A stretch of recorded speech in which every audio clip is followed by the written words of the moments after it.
Good afternoon, everybody. My name is Father Falak. I'm a missionary priest in Church of the Ascension in Lower Broughton. And as I promise, to bring someone special. So today, someone special is KERI Muldoon. She's a Salford girl. She's running around like a headless chicken. I don't know how she copes her family and her work. She's involved with so many organizations, so many groups, so many activities. So welcome, KERI Muldoon. Good afternoon. Hi, everyone. Hi, Father. Nice to be here. Don't know about someone special, but I'll take it anyway. Every person is very, very special because God created us on his own image. So we are all very, very special. We are all very, very special. And thank you. Thank you, KERI, for joining us this afternoon. And I know you're very, very busy, and thank you for giving us your precious time to just talk to people and talk about your ministry in Salford and Lower Broughton. So tell us where you were born and brought up, KERI. Well, it all started in 1974, and I was born in Hope Hospital back in the day, and it was like the olden days then. It seemed to be everything was in black and white. I was brought up on Silk Street. That's kind of no longer there now. That's all rebuilt, all new houses. And we had the Edale House, all the old maisonettes. That was there back in the day. That really isn't there anymore. The Hanky Park, that was one of the public houses there. We used to have an old ghost town back in the day on Silk Street as well. And there was a gas explosion. I think the gas explosion, I must have been around 7, 8 at the time. And it kind of, I can't kind of remember what it was, but it was some sort of gas explosion. It blew most of the masonette houses out. And at that time, I think we all kind of basically got moved around then at that point. I think I was about 8 or 9. So basically, I've always been around here. We've all been brought up Catholic in our family. So we all went to St. Peter's and St. John's School up at the top, which is still there. And my kids have gone there now, obviously, because I went there. That's still there. Some of the schools are still there, but all the buildings, I mean, a lot of Lower Broughton Road now, it's all changed. Great Clue Street, it's had lots of change on it. Like we've got the new park now that me and Lee Shannon run, and we try to make events, which I'll go into a bit later on. But back in the day, there used to be the old, I think it was a lollipop park, and they used to teach kids how to ride a bike, pedal bike. It used to have like roundabouts and zebra crossings and things like that on it. And the old Grosvenor pub used to be situated on the corner. That's no longer there. And the old Earl Street and Wheater's Crescent and all the old masonettes that used to be there, no longer there. So there's been quite a lot of change. I mean, the old Mocker Parade, I remember when there used to be like Quick Save, and that's going back a fair few years. Then there used to be Quick Save on there, and you look round now and it's been closed to be redeveloped into the new Lidl, hopefully. So in lots and lots of change, but still the heart of Broughton is still here, because mainly most of the people are still here as well. Regardless because we've got a lot of new builds now, and a lot of them are like bought properties. I mean, a lot of our houses are social rented as well. So we try to build bonds with the new builds that are on the other side. So it's not like dividing people and giving people that stigma that we don't really want, because we just want a togetherness. We don't really want a working class, middle class kind of stigma. It just helps if we all kind of work together a bit that way. Excellent. So that's where it all kicked off. And then I kind of like grown up slightly. I went to college. I'd done sports studies. I ended up joining Fairbridge. I'm not sure if people are aware of that. They're kind of like a youth centre kind of thing, and I was teaching to do outdoor pursuits back in the day then, because like when I'm talking now 1980s now, when we used to have community centres then, there used to be one on Great Clue Street, and it was like we used to go there. I used to go there every single day other than a Saturday, Sunday, and we used to play pool, and they used to take us to Blackpool every now and again, and it was like a close family knit group, but that's no longer available anymore. There's nothing like that anymore around, it doesn't seem. So there's a lot of change that way. And role model wise, I mean, I remember Andy, who used to work in the community centre, and we used to go to the Church of the Nazarene, what used to be next to it. They used to do a lot of things with the kids back in the day, where that doesn't seem to be here anymore. So that's kind of what I'm trying to build on. Not so much.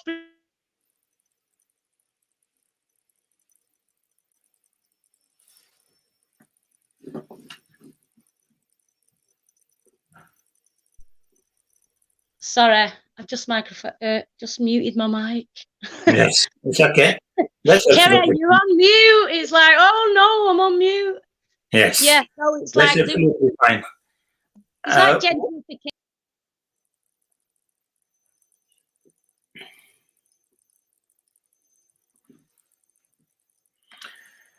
I think something has happened to her phone, so she's. We are trying to connect her back. So she will be back in a minute. Here she is. I've streamed before. Can you hear me back again? Yeah. So yes, Keri. Yes. Thank you for coming back. Yes. Sorry about that. Yeah, and then I kind of like grew up slightly, and he ended up like meeting not my husband but my partner, who was with for 15 years. Yeah. I ended up having 2 kids, and he ended up in Bolton, Horwich, and that's kind of like where I seemed to start to be a bit of an activist kind of person. I started a PTA group in the local school in Horwich, and I used to do a visiting service, and it was like basically visiting elderly people and just for a chat and making sure they was all right. And it kind of started from there. And then I moved back to, I moved back to Lower Broughton then in about 2008-9 from being in Bolton.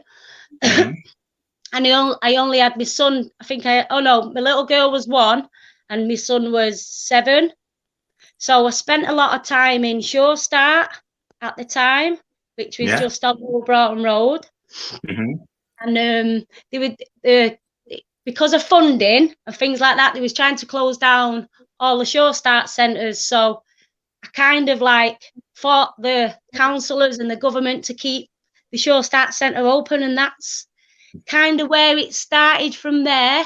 So we managed to keep the centre open, which was a good thing. We managed to keep it open from 9 in the morning, in the mornings till dinner time. So rather than losing it for the whole week, we still managed to keep it during the day. And then a couple of years after that, we had bad flooding. I don't know if you were aware of the flooding or whether you was around here at the time. It was a Boxing Day 2015. Yes. I heard about the flooding, yes. Yeah, that was kind of like possibly one of the worst things that's happened to all of us around here. But it's possibly one of the better things as well that's happened to us around here, because out of a disaster has come survival. And the way we've turned things around since then, it's unbelievable the amount of way forward and how much forward moving we've made. So basically, I kind of like kicked in there, and I opened a flood group, Broughton Flood Group, which initially only had like 300 to 400 people on it, because it was like only 500 properties that basically got flooded at the time.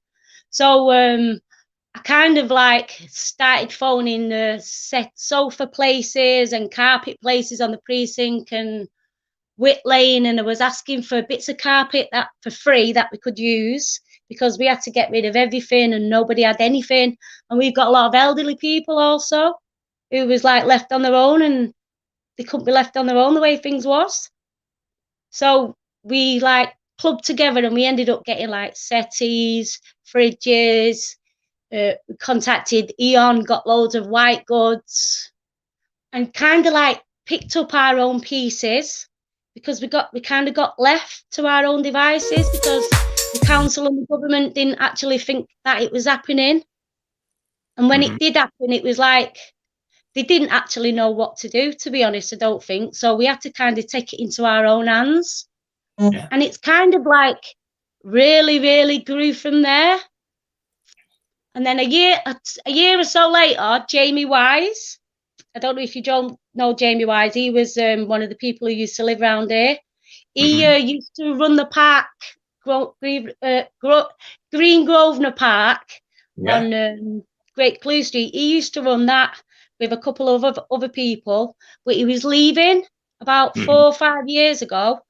And I stepped in and I said, me and a couple of the new residents on the other side of the estate will take over the park. So basically that's what we done. So from there, it's worked out like the Broughton Flood Group's kind of like a community online group. Yeah. And the Green Grosvenor Park is for events as cheap as possible and as local as possible. We try and use local people, local showmen, because we have a lot of showman people, travellers who live at the back of us. We've got quite a lot of people like that. They come with the fairs and with the caddies, the candy floss machine, candy floss trucks and the food trucks. So we get all them in, and then we'll get all our local groups, like Ascension Church. They'll come and do like scones, and they'll sell the little pots of jams and things like that. We won't charge anyone. We just basically get the funding from mainly it's housing, social housing providers. I wrote quite a few contracts down, but it's like CVS help a lot. Forever Manchester. Salix Homes, they're always stepping up. Irwell Valley. We've had Money Off Seddon. We've had, I don't really want to forget anyone now because I get told off. Onward Housing. Yeah, so there basically, will be we get a lot of help. And then we've got also like the local shops like the Carlton Convenience, Nissa, Jimmy's, and they always send in donations because we're always raising money for something. Excellent. I mean, Keri, we run. Keri, you seem like an encyclopedia of Lower Broughton and Selford. You know each and everything about the community, about Selford, about Lower Broughton. Just let me know, what is your link with Church of the Ascension in Lower Broughton? The link's always kind of been there because the church has been there for a long time. And as I was growing up, we've always had Ascension School. Yeah. I mean, I never went there because I was a Catholic, but a lot of my friends went to Ascension School, and a lot of my friends went to, believe it or not, Broughton High All School. right, okay. That's not even there anymore because that just used to be at the back of Great Clue Street, and that's how much change has been brought about. Yeah. So it's always been there. It was kind of, since we took over the park, I worked a lot with Warren Mitchell from the church. Yeah. And it's kind of grown from there because I'm a kind of together person. And I think to work together, it just makes it a lot easier. And then people are not duplicating neither. So we're not like repeating what each other are doing. It just makes it better. And the more people who are going for the same thing, it's like, it just helps the cause. So it's basically like you've got our park for outdoor events, and we done was it last year, and we done a service outside in the park. We done we had fairground rides and donkey rides on one end of the park, and on the opposite end of the park, as the church joins onto the park itself, there was a big Yeah. outdoor service, and I think Warren Mitchell done that as well. And there was we had communion there and things like that. So yeah, it worked out really awesome. So it's more of a bond, and with the fire, like 3-4 years ago now. That was like heartbreaking. It was, yeah. Tell us about the fire in 2017. Do you remember anything? It was 2017. Yeah, it's nearly 4 years now. I remember my little me son come upstairs and he went, "Mum, the church is on fire." See, I'm only over the road from it. Yeah. And like we went over, and there was, I think Warren was there. There was a couple of people there, like videoing it, and I was just like devastated. I couldn't believe it. It was like proper in flames, and it was dead sad. And it was sad for the area as well, really. Yeah. Yeah, because everyone was upset. It's like a lot of people got married back in the day in that church. They all had the confirmation in that church because the church was joined to Ascension School. So that's where, like, we used to take the school used to have services in there and things like that. So it was a big part. It is a big part of the community. It's like St. Boniface's church, and that just got like knocked down, and that was a bit sad as well. Do you know what I mean? So for the church to have the fire like that, it was like, was it going to come back?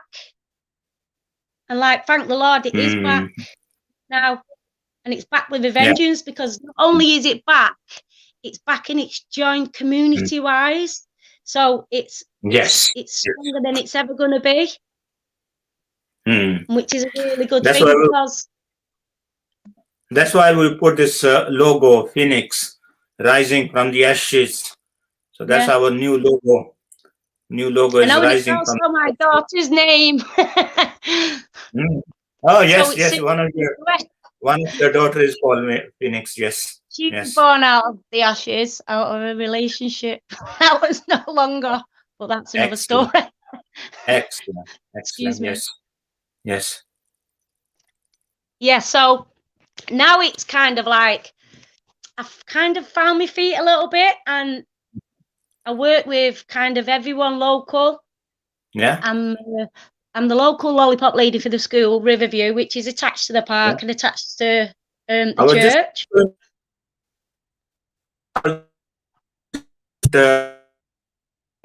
School and primary school is a new school. Yeah, Riverview. Riverview's. Tell us about Riverview Primary School. The head teacher is coming sometime at the end of this month. I'm going to interview him. He's going to talk about Riverview Primary School. So, and also, if you remember, we are using Riverview Primary School. They are very, very generous. In the church. You've been to our couple of services. So, how do you think this relationship between the church and Riverview Primary School? It's awesome. Daniel's awesome. Daniel in school head sir. He is, and a lot of people like say, "Oh, this, that, and the other," but I kind of think he's there to help, and he's very helpful, and he will help if he can help. Yes, and yes. It's a good thing for the school. I think all schools need like a church attached to it. Yes, yes. And that's what that school's been missing now, because Ascension's not been there now for how long? 3 years. Yes, and 3 years. Before that, they do services inside there, and they used to take the kids into there, and they did used to do like workshops and such things like that in that school.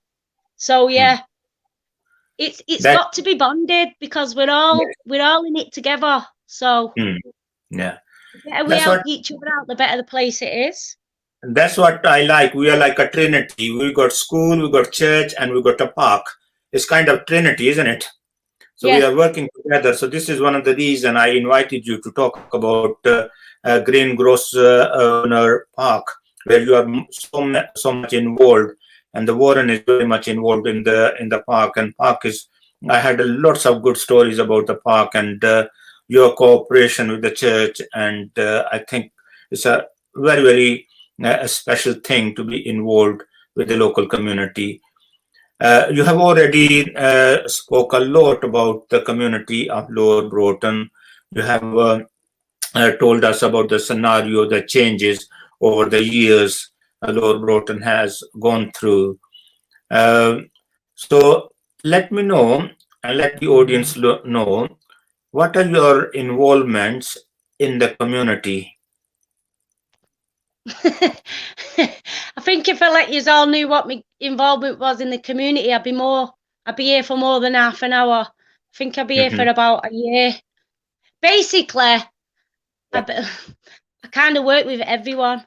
And when I say everyone, I kind of mean everyone. It's like, I've got a few things put down. I've just got a new job now with Manchester International Festival. They're a massive organisation that nobody really seems to know anything about. So for me now, that's a backdoor in for me. Even though I'm getting paid for this job, it's kind of what I usually do anyway, voluntary, trying to get people involved in, not even people, trying to get us, our community, our children, our adults, us as a city as Salford, trying to get us all involved in things that we should actually be involved in, and give our kids some aspirations, some ideas, some general knowledge of what's actually outside the box. Because I don't want our kids just growing up around here and not knowing anything else other than Salford precinct, and not even going on a train or not going on planes or anything like that. And it's not hard to have that because it's here. It's just actually having that balance of that person who they will work with and the people who they won't work with. And that's the issue you get with the authorities as well. So I find myself being a connector. So we've got like the new Fun Factory opening up the old studio tours, Manchester studio tours.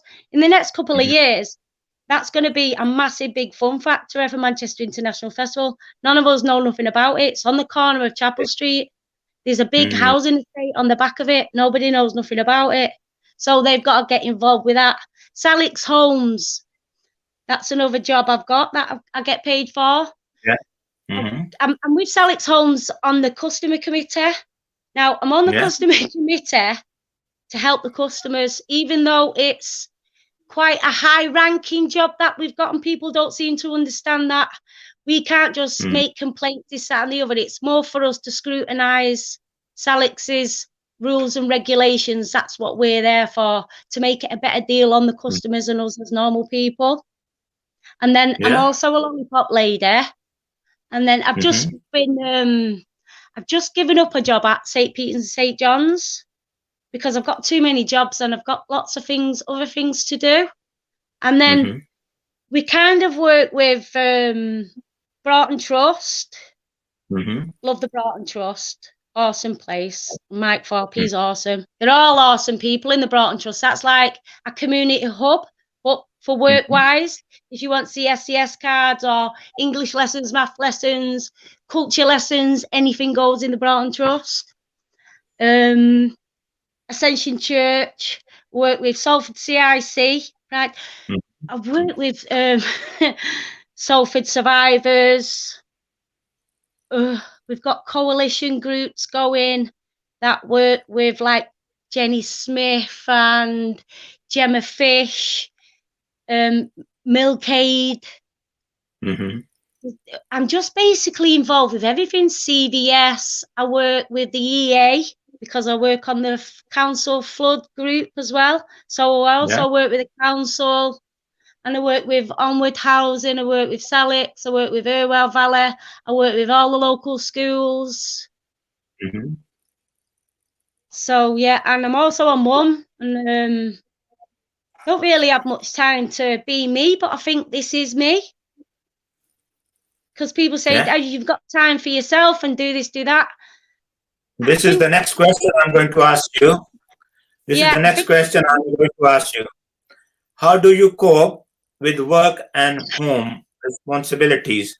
Because you got young kids and you got involvement with every single organization in Salford and Manchester. So how do you cope with all this? You're not a super. You seem a super lady. So yeah, to be honest, Superwoman. I don't actually know, because a lot of people say, have you not got a diary and don't you write things down? And I think it's because I've got like a hyperactive personality. It kind of like, it slots in, and I think this is just the way I am. Mhm. And people say you need to stop for air, but and I'm just naturally hyperactive. I mean, my children, they're nothing like me. They're both really introvert. I've got a 17-year-old nearly and a nearly 11-year-old. They're both so quiet, and they don't want to do voluntary drops and food parcels and the things that I do and get involved, and they'd rather just sit back and not, because I think they've had me all their life and so I think loud. she's having a network problem. I think they've had me so loud all the time and She's going always to come back again.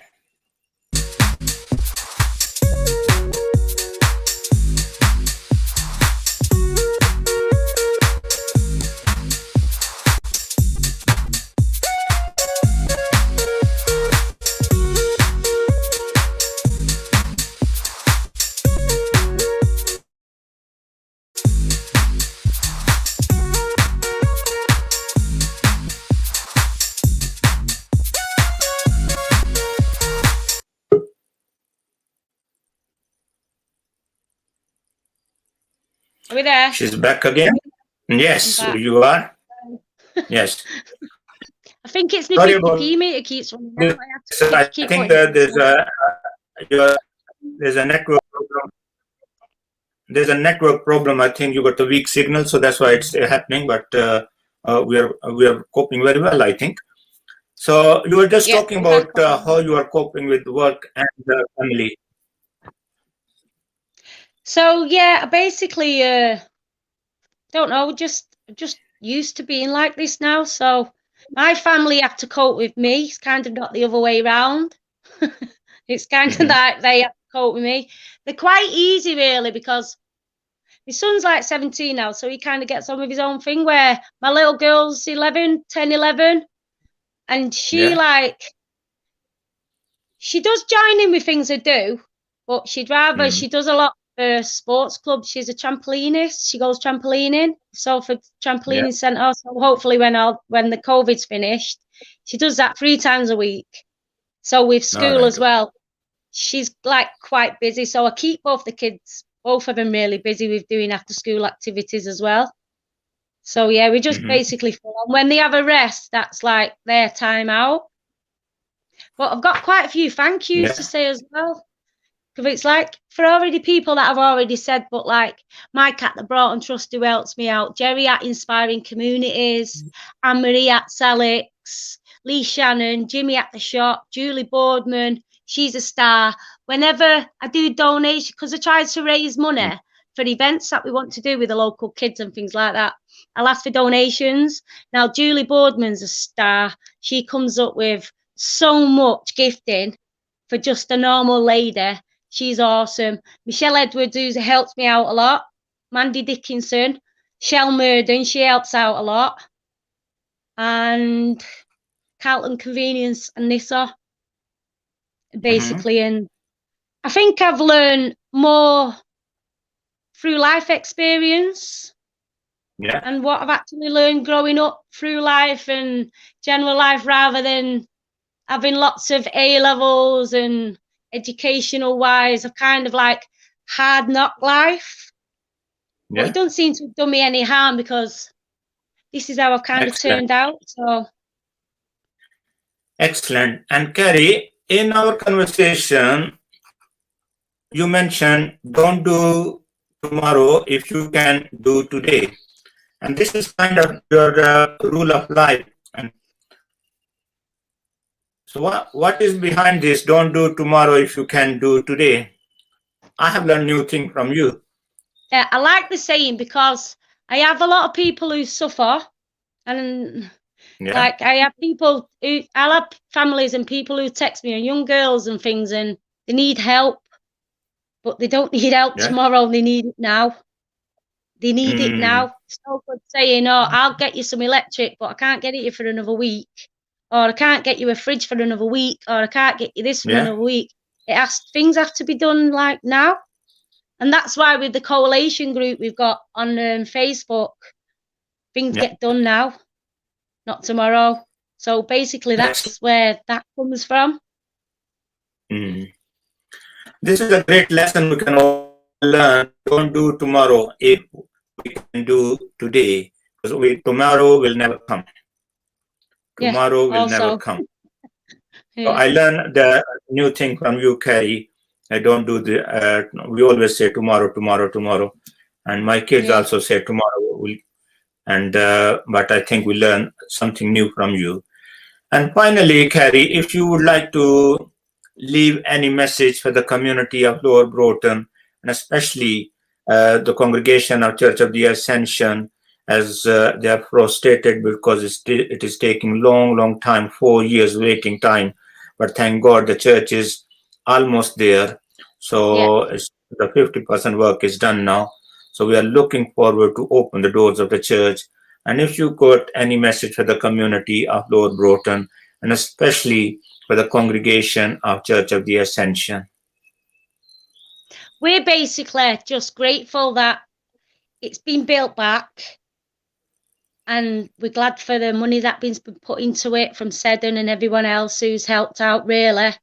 And I think the community have got a really good sense of the church coming back, and I think if anything, people will more respect it now than ever, because it's kind of like the heart of our Lower Broughton now, Ascension Church, because you've got the school and the park and the church. So I just love the thought of it now that we're all joined together, and whatever we do now, we're gonna all do together. And all we can do now is go forward and build bonds, and the more bonds we build, the bigger and better place we're gonna get for our children and the people who are in. And basically that's all I want. Just like a good grounding for everyone, and somewhere good to go, and somewhere safe where people feel safe, where we can do community events, and where the children can do what they want to do as well. You know, not us telling them what to do, them kind of like working together to tell us what they want. Exactly. Happy days to come. Yes, we are looking forward for happy days to come, and I can't wait to open the door of the church and let people come in, and let's shout hallelujah, Christ is risen in Lower Broughton. So that's the slogan. We are longing to say this, hallelujah, Christ is risen, and hopefully we will be worshipping not too far. Yeah, it will be awesome. Keri, thank you very much for your precious time, and every blessing for you and for your family and for all those groups and organizations you are involved, and for every single person you are changing their life. You are doing great work. God bless you. Thank you very much. Yes, and ladies and gentlemen. Thank you. Thanks, Father. God bless. Speak to you soon. Bye. Definitely. Thank you very much, everybody. And I'll come back again with Lord Bishop of Manchester, Bishop David Walker. He's coming to be interviewed on 24th of March. And we will advertise. So hopefully he will be talking about mission communities and how the church is involved with the different communities in Manchester. So until that, stay safe. Goodbye. I'll see you soon this evening at 7 o'clock.